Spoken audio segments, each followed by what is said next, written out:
আমাদের ভালো লাগাতে সকলকে অনেক অনেক অনেক স্বাগত জানিয়ে আমার আজকের গল্প আরম্ভ করছি।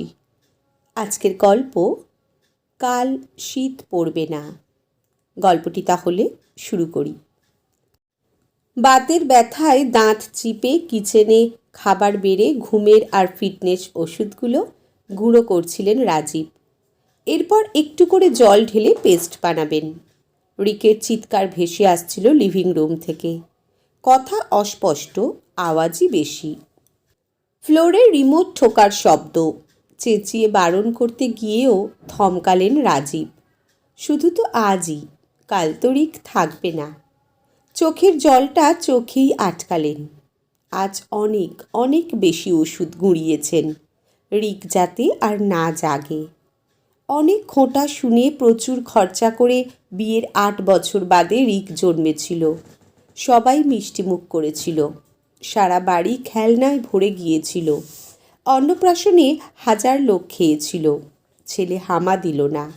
অনেকেই দেরিতে দেয়, মা বলেছিল। 2 বছর হয়ে গেল, এখনও একা হাঁটতে পারে না।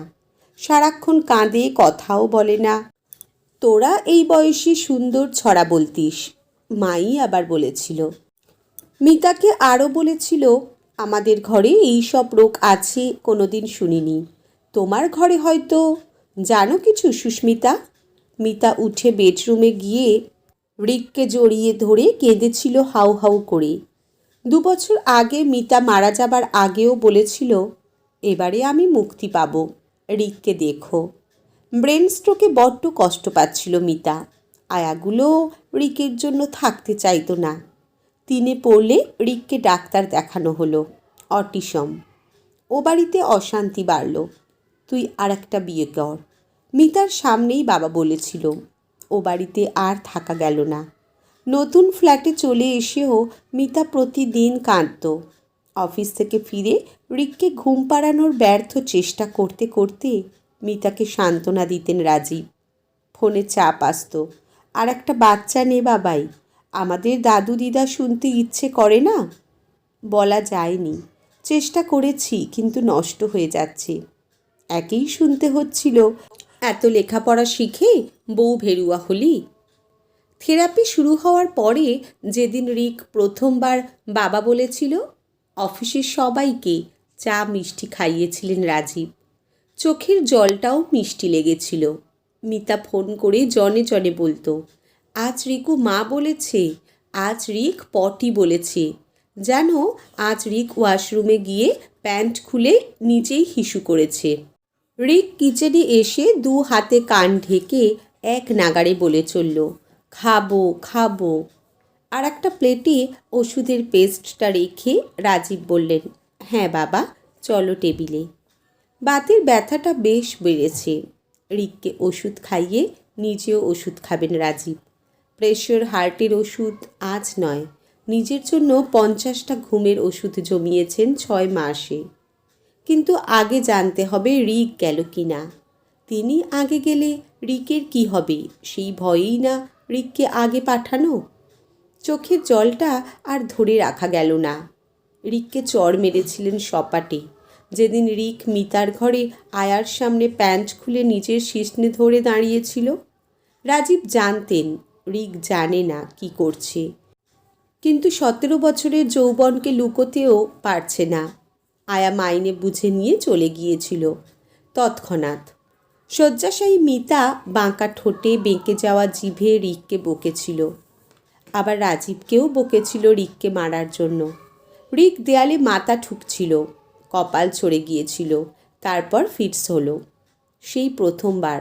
তারপর থেকে একটু উত্তেজিত হলেই, এখন কাজের বউটা এলে রিককে চোখের আড়াল করেন না রাজীব। কিন্তু রিক বিশ্রী আওয়াজ, অঙ্গভঙ্গি করে। ভাগ্যিস বউটা মাঝবয়সী। রিক বাবা অমন করতে নেই পিসির সঙ্গে।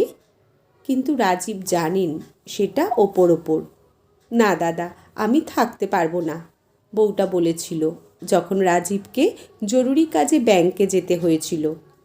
রিককে ফ্ল্যাটে একাই রেখে গিয়েছিলেন রাজীব।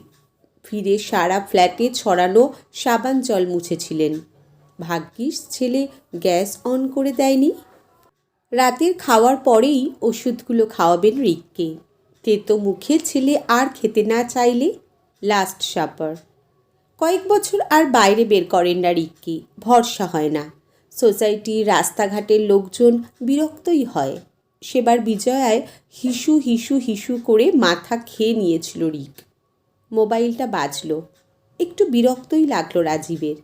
বেডরুম থেকে আনার সময় যদি রিক টেবিলে জল ফেলে দেয় বা ফ্লোরে খাবার। কোমরে হাঁটুতে প্রচণ্ড ব্যথা আজ। বেজেই চলেছে ফোনটা। হ্যালো দেবাশিস, এই সময়ে? হ্যালো, তুই খুঁজছিলিস না একটা স্পেশাল নিডেড বাচ্চাদের হোম? পেয়েছি। রাদার আজ দেখেছি। তোকে ছবি ঠিকানা পাঠাচ্ছি, দেখে আয়। আমার ভালো লেগেছে। ওরা বিশ্বস্ত? গলা কাঁপল রাজীবের। ৫৫ জন থাকে ওখানে। দেবাশিস হাঁপাচ্ছিলেন। দেখাশোনা? ৫ জন কেয়ারটেকার, অ্যাডমিন, উইকলি ডক্টর, সব সময়ের জন্য একজন নার্স। খুব হালকা লাগছিল রাজীবের নিজেকে। কাঁদলেন নিঃশব্দে। আবার মিষ্টি লাগল চোখের জল। রিকের পাশে দাঁড়ালেন। টেবিলে ওষুধের পেস্টটা সরালেন। ছেলের মাথাটা নিজের বুকে টেনে নিলেন। মাথায় চুমু খেলেন। রিকের লালায় জামাটা ভিজল। ভিজুক। চুমুতে চুমুতে মাথাটা ভরিয়ে দিলেন ছেলের। রিক বলল, কাঁদে না, কাঁদে না, কাঁদে না। আজকের গল্প এখানেই সমাপ্ত। কলমে তুষ্ণিক ঘোষ, পাঠে জয়তী। ধন্যবাদ।